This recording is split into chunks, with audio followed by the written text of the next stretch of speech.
Good morning, everybody, and welcome to another Telling It Like It Is. My name is Jade Alberts, the founder of Peer Guidance. This is a live show, so ask any questions that you have. I'm excited about our conversation today, but I want to talk about a few things going on in our ecosystem here over the next month or so. We have the ALBERTA Technology Symposium going to be live in Calgary, April 26th, 27th. The link will be up in the comments section shortly. Take a look at it there. Early bird tickets are on sales now. Startup TNT finale is March 23rd in 3 cities across the prairies. Click on the link to get your free tickets there. And we are hosting a mental wellness, a discussion for entrepreneurs. It's a journey you don't have to take alone. It's with the Collectively Tangled Group and Peer Guidance. Again, it's a $20 charge. It's on Monday. We have about 15 people signed up. So we have a few seats left for you to come out and check it out and ask any questions of registered psychologists that'll be there to help you. But today, as we were talking a little bit before, my guest is Alexis Pappas, the Executive Director of CBAW, and of course, this CIO of GuildOne. This has been a long time coming. It really has, yeah. It's been about 5 years that we've known each other, and I know we've always meant to do this, and I'm so glad that we found the time. I'm really looking forward to the conversation. I would also add to your intro that I'm also the chair of the Canadian Blockchain Consortium's new ESG committee, which is an initiative that I'm really excited about. And I'm also an instructor and blockchain course developer at NATE, the Northern Alberta Institute of Technology. And I mean, and that's how we met, is through the Canadian blockchain. And obviously we've gotten to know each other over the last 5 years, and and honestly have become friends. And yes, we've always talked about it. And yes, it's my fault for not having you on earlier. So I apologize for that right now. Oh. But I do. You know what? Why don't we just go, before we get into your story, let's just talk a little bit about the CBC. I mean, you were there before I was, and there with, with Colea, and how do you think, where we've come in that, 5-6 year period to, from the ABC days, the Alberta blockchain to being a national company? Yes, I remember before Colea Carrington, our amazing executive director, took over, it was just really a small meetup organization where 15, 20 people would gather once or twice a month and talk about projects that they were working on, especially, Bitcoin mining and that kind of thing. And it is, just grown incredibly. I know that there's now over 70 corporate members, which is really incredible. Some major high profile events that get international attention now held here in Calgary every year. And the committees especially, I think, are making a lot of progress in advocating for the blockchain technology industry, as well as educating government, educating our traditional industries, and really building out, the value case and the roadmap for how in Canada, blockchain can be a really transformative technology for our economy over the next 5-10 years. Oh, I agree. And I think the committees, whether it's legal or fintech or the ESG or the inclusive, I think they make a huge difference, Mhm. in our ecosystem, and it's including everybody across Canada. And I just love the fact that we're there now and have representation. And this is going to be the first year where we should have an event in every single province across Canada, which puts a huge smile on my face. Yeah, that's incredible. It's becoming a really powerful ecosystem, and one that I love is getting so much international recognition and building great relationships with the British Blockchain Association and the US Blockchain Association and the Texas Blockchain Association, and just connecting to all these other hubs and creating opportunities for blockchain companies here in Canada. Yeah, it's been great, and I mean, so much credit goes to Colea as well as you and all the people who've been really active in making this such a success. Yeah, there's so many great people involved. I mean, of course, yourself included, and Matt Burgoyne, and you see, as we've expanded in our tech industry, I've seen blockchain kind of go from a tagline or a keyword in a pitch to actually real business opportunities within companies. And that's been really cool. And now when somebody reaches out and says, you know what, I need a lawyer, I need someone to talk to, I need an accountant, I need, you're not Googling and finding some schmuck on the internet that doesn't know anything about it. We're sending you to legitimate people that have 2 to 10 years experience, someone like Matt Burgoyne, who's probably one of the best crypto lawyers in the world, that can answer all your questions and sits on panel, and the free advice and that we give out, and access to these members that you would never have access to in a regular setting. Absolutely. And the consortium, like you said, it does so much to demystify the industry and provide access to the information and the people that can, help companies understand how to implement blockchain. We also do a lot of government consultation, as well as, helping individual entrepreneurs, which is something that I know that you're incredibly passionate about and is a huge part of your life. No, absolutely. So how has your involvement in the in the CBC? So when I say CBC throughout this, people, it's not the Canadian Broadcasting, it's a Canadian Blockchain Consortium. So don't throw in the comments, lambasting that. But for any more information, just click on the link in the comment section. It'll take you directly to our website. So how has your involvement in the CBC taking your career to be passionate about the women in tech side of things with GuildOne or anything? And please share your story. Sure. Yeah, absolutely. I mean, like you said, I've been there since the beginning. I think it's about 6 years ago now. And for me, I was coming into the blockchain industry with a pretty narrow understanding. I'd been familiar with Bitcoin for a number of years, and I was actually researching some potential opportunities in Bitcoin mining in the energy sector. And for me, just gaining exposure to like the broad range of applications for blockchain technology, and all of the different types of platforms and the ways that it could impact our economy and our traditional industries like oil and gas, was really eye-opening for me. And the more I learned, the more passionate I got, the more I wanted to be involved in our ecosystem. And one of the things that it definitely sparked for me is a passion for writing about it and for speaking about it. And the consortium's given me a great forum to be able to do that. And a lot of these things, aren't directly relating to my work at GuildOne, but they're passions of mine. And it's just great to be in an environment with so much exposure to some of the most exciting and disruptive ideas.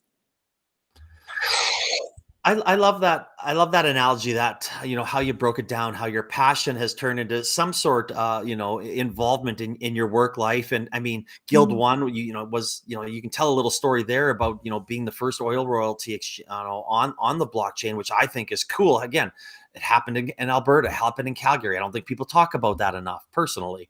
So kind of like we don't talk about our entrepreneurs and what's going on in this province. We have to be a little more vocal about, all the great things going on here.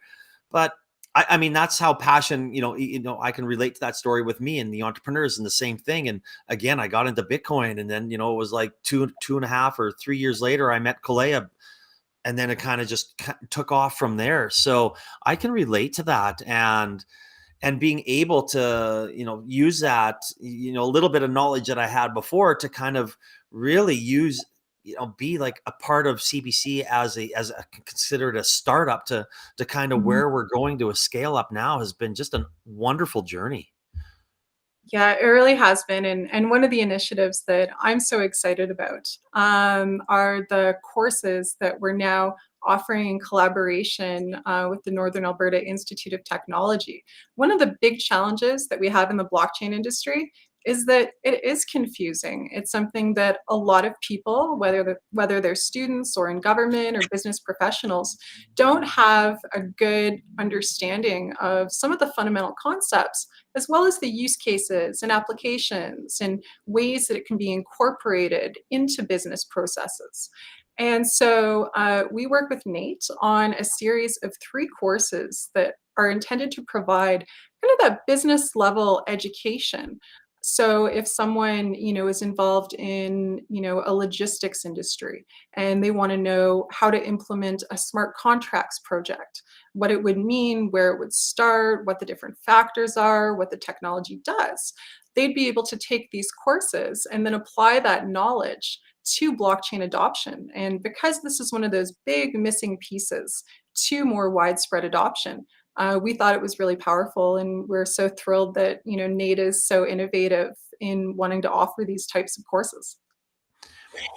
And I'll post the link up right away about Nate, and I think that's really cool as well. I mean, we went from having, blockchain 101, Bitcoin 101 courses that we had out there. You and Kalea taught, educating people out there, to actually developing a curriculum course for a post-secondary education.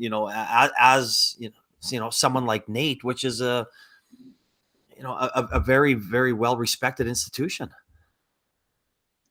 Yeah, it's really cool. And having taught 2 courses so far, I can say that, I'm just really excited about the diversity of people who are interested in taking these classes and wanting to learn about blockchain. And it really ranges from, young students who typically have like a decent base of Web3 knowledge to older business professionals who, see articles in Forbes about how smart contracts are going to completely transform business in the next 10 years and want to get ahead of it and want to know how they can apply these technologies in a real world and high impact way in their business. So I think, they're definitely going to have an impact, and they're going to benefit Alberta and help us become leaders in disruptive technology adoption.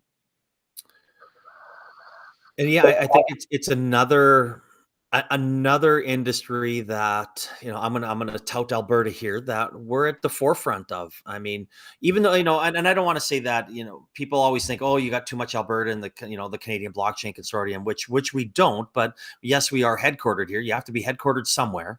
Mhm. That's every business. So, it is here, but a lot of the contacts that we do have, like Nate, have come to us and saying, this is what we're interested in. You guys are the leaders across this country. So why don't we do something? So how do you think that's going to go? Like, how do you think it's going to progress throughout Nate? And are there any further plans to promote these courses throughout Canada?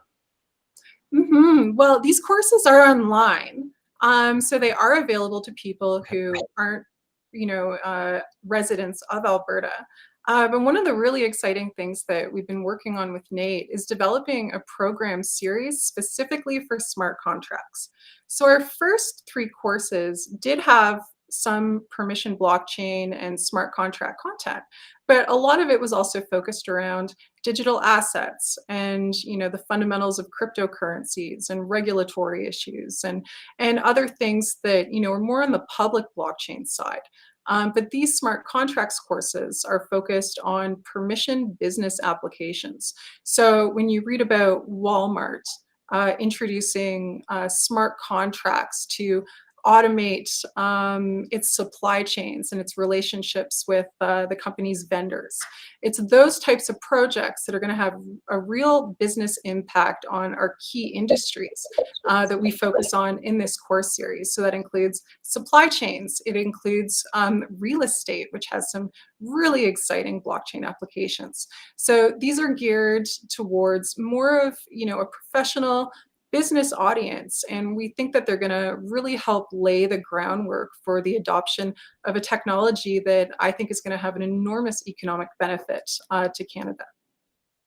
No, I agree. And for anybody who wants to find out any more information on there, the Nate link is up right to the blockchain courses. You can go take a gander at them.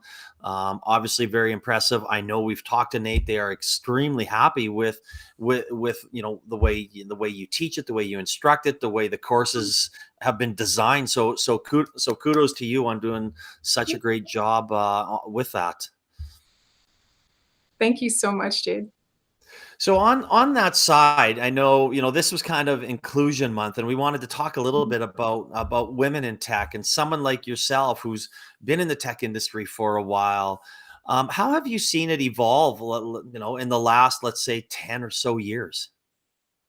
Yeah, that's a great question. And I mean, this is certainly an enormous passion of mine. It's something that I do a lot of writing about, as well as public speaking, and kind of cross over between tech and the energy sector because they both have similar challenges when it comes to increasing inclusion. But in terms of the changes that I've seen, I think there's a growing awareness that inclusive policies that help boost numbers of people, whether it's women or, people with disabilities who are underrepresented, have a big business benefit in addition to being, morally right. So there was a great study that came out a couple of years ago in the Harvard Business Review. And it analyzed publicly traded companies and then looked at their performance against the numbers of women they had on their board and the types of DEI policies that they had and the kind of representation that they had. And they found that companies that were more inclusive had better stock performance, better employee retention, higher profitability. On pretty much every business metric, these companies outperformed. So, it's not just this moral imperative, it's also a business imperative. And I think there's much more of an understanding of that now. I would also say that, there's a growing recognition that if products and services, especially technology products and services, are developed in a way that doesn't incorporate people of different backgrounds and, identities and interests, that those products and services aren't going to represent the needs of all consumers. So, as an example, with female representation, the first AI voice recognition systems that were developed couldn't recognize women's voices because women weren't part of the test cohort or the development team. So, this Hmm. technology that millions and millions of dollars went into developing didn't reflect half the population. Wow. And yeah, and there are so many stories like that. Artificial heart transplants are another one. Women were never part of any testing groups. And so there were some, very tragic failures because of that, of these implants, and they had to be redesigned for women. And this actually applies to the metaverse and AVR as well. Um, in the case of augmented virtual reality, studies have shown that women are dramatically more prone to getting nauseous from virtual reality relative to men. And this wasn't identified until these products were on the market because, again, women weren't part of the development team. Women weren't used in any of the testing groups. And so, this enormous flaw that's going to impede adoption to half the population wasn't identified. And then, in the metaverse itself, um, women's safety and security issues weren't taken into account when designing some of these metaverse environments, like Meta's platform. And there have been some really high profile and really shocking incidents of virtual assault basically against women, and these issues just weren't given priority or consideration because women, again, didn't have engagement and involvement in the design and testing process. And I was, really pleased to have an article published in the Toronto Star last year about some of these issues with the metaverse and women's rights. And I think it just really highlights why, especially in disruptive and relatively untested technologies, we urgently need to have more female representation, in addition to representation from everyone who's not currently adequately and equitably represented in these fields. So I think that there are some great movements to try to boost female representation. I think education and building a strong pipeline from even elementary and junior high is going to be critical in addressing this over the next decade or so. So I think, well, there's been progress made, and now there's like this much deeper understanding of why this is important in some very financially impactful ways. that's going to help drive it forward, in addition to the fact that we all know it's the right thing to do. Yeah, you always hear again, especially on the metaverse. We've heard some horror stories where people don't even want to go on there. I mean, it's not that there's a lot of people there anyway, but again, it's if you're cutting out half the population, and some of those things that you told me, especially the AI and things like that, I wasn't aware of, which is mind blowing to me that happened. I can't believe that. That's just surreal. Yeah, it is. It's shocking, and there are so many reasons for women, to be incentivized to get involved in these industries. And I mean, part of that is just to ensure that the technologies that we might at some point be using every day are equitable and that they work for everyone. But one of the things that we really like to highlight at the Canadian Blockchain Association for Women is that there's some really big economic trends that suggest that getting involved in digital technologies, including blockchain, is one of the best things that women can do for their career. There was a new study that came out from Information and Communications Technologies Canada that showed that we're going to need, within the next 2.5 years, 250,000 new digital workers in order to meet, our digital strategy goals at a federal level, and also just the demand from the private sector. So this is one of the highest growth areas of our economy. And at the same time, there are a lot of traditionally female professions, often in services and retail and marketing, that are going to be increasingly automated over the next 15, 20 years. And this is going to happen for women at almost a 30% higher rate than men. So women are much more vulnerable to being displaced by digital technologies like AI, like blockchain, RPA, and other automation systems that are removing the need for a lot of human data administration in particular. So if women, who are only about 25% of technology employees right now, aren't shifting over to this rapidly growing pool of high quality jobs, well, their traditional industries are being automated and their jobs are being displaced. This is going to have a really negative impact on women's economic stability. So it's something that at the Canadian Blockchain Association for Women, we really try to highlight in our advocacy, because unfortunately, these big trends are something that a lot of people don't know about. No, I agree, and you know what? Within the blockchain industry that I've been around, I look at the people that are probably some of the most respected people in Canada on it, like yourself and Janine and Kalea and Lara Lara in Montreal and Melissa at BLG and big lawyer firms. I mean, they are women, and they are some of the most respected people, I would say, across not only Canada but the world.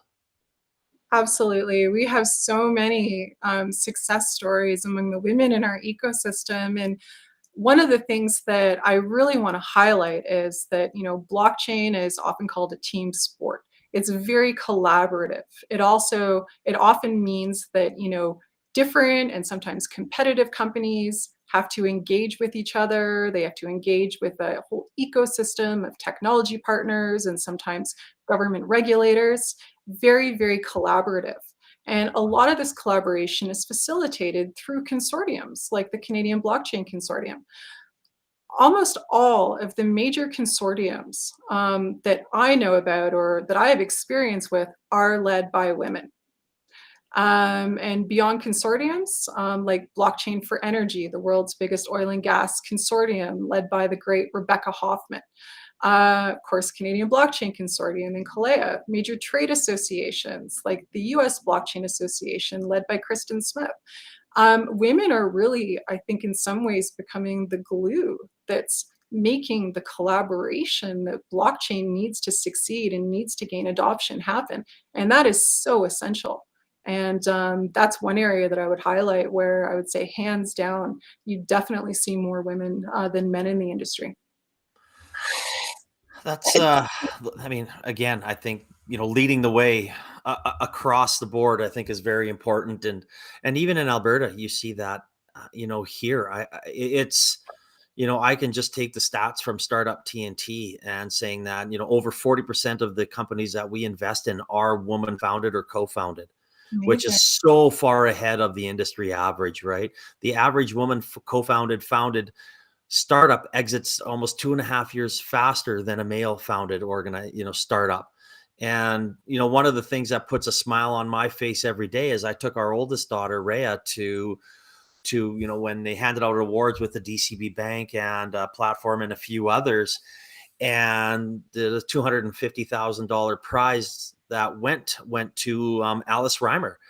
And Rhea was looking at her going, I want to be like her. I like the way look at her. Everyone's clapping at her. She's like the best person here. She's stylish. She looks good. She's smart. She's successful. I want to be her. And I'm sitting there, and as a dad, I'm like, oh my God, this is a great role model for you to have. Absolutely. And things like that. I just love that when I see those things.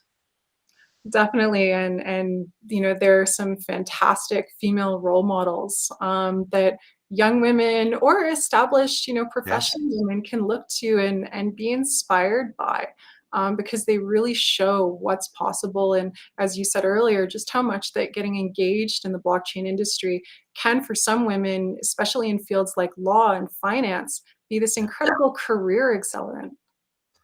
No, absolutely. Absolutely. I totally agree. And I personally think that, the blockchain industry is at the forefront of that. I mean, you're going to have your naysayers and things like that. And it is what it is. And, but from what I see and being involved in it and at the ground level, I really see that, it's almost a women led ecosystem. So. Definitely. And, there are definitely some naysayers, and I don't want to underplay that.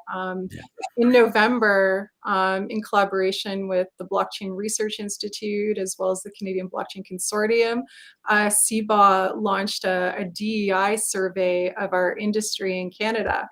And well, we got a lot of very, reasoned and, smart and empathetic responses to some of the questions.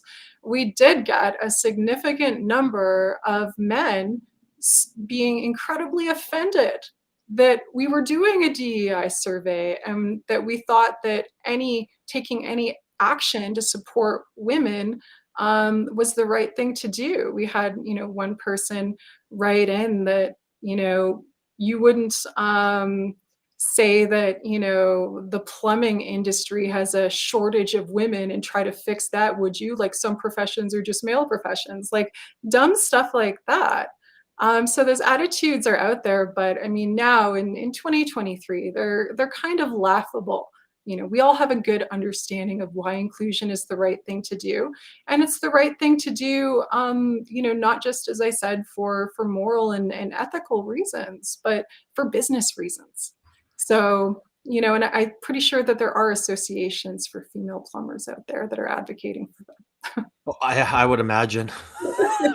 I don't know. When I phone a plumber, I just go to the yellow pages and look for the one that's closest because it's probably something I need in a hurry. I'm gonna find a female plumber next time. Yeah, if whoever walks in my door, I'm happy with on that end. But yeah, no, I mean, I mean, you've got a lot of things on the go, Alexis. What's next for you? Well, my big focus and the thing that I'm the most excited about is being able to combine my love of sustainability and climate action with blockchain. And I'm getting to do that through the ESG committee and our great initiatives, including a roadmap that we're developing for how blockchain can support Canada's UN Sustainable Development Goals and net zero commitments, as well as through my work at GuildOne.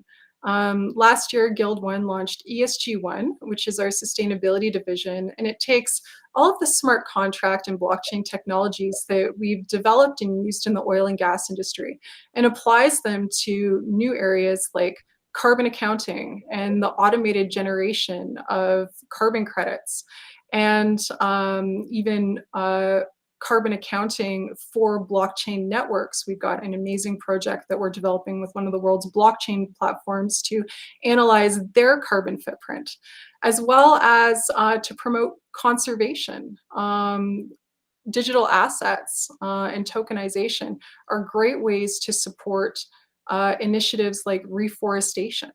So there are so many great applications for blockchain that are solving some of our biggest sustainability challenges. And that's the thing that's my biggest focus and what I'm most excited about over the next year. Oh, that's all really excitable stuff, and I know I'll be part of some of them, which is exciting, and I love what we're doing at the Canadian Blockchain Consortium. And again, for anybody that wants to find out any more information on it, please click on the website in the comments section. And more importantly, I truly believe as a nonprofit organization, I believe, we have about, for, let's just use the Alberta Technology Symposium that we have coming up, or even the CBA, the Canadian Blockchain Summit, which will, we had here in 2022, which we'll be hosting in on Toronto in October. We are well over 50%, DEI speakers, whether that's people of color, women. I mean, I think we're at about 45 speakers. We're at about 28, I think, right now for the ATS in April here, which again is impressive for, if in my mind. It is. It's really excellent. And I would point to that as one of the really big impacts of having more women engaged in the technology industry, because the fact that Kalea, the executive director of the consortium, is a woman and she is a person of color. She puts a huge emphasis on ensuring that people are equitably represented and that everyone feels like they have a place in our community. And I don't know if things would be, hugely different if she wasn't a woman of color, but I can say that she's done just an incredible job at, increasing the number of people from underrepresented groups in our events and in our community. And it's just been fantastic. No, absolutely. Absolutely. I totally agree. And which is why she won the Queen's Medal last week, right? It was awarded the Queen's Medal last week, right? Congratulations to her for that. That's such an honor and she deserves it so much. Oh, absolutely. 100% agree. Well, I'm always sad when these wonderful conversations have to come to an end because, you and I could probably talk for hours on hours. We sit here all day in the chat. But I always like ending with the same question because I think it's so powerful, but I want to put a little twist on yours here. So if you had one piece of advice for a woman getting into tech or want to get more involved in tech, what would that be?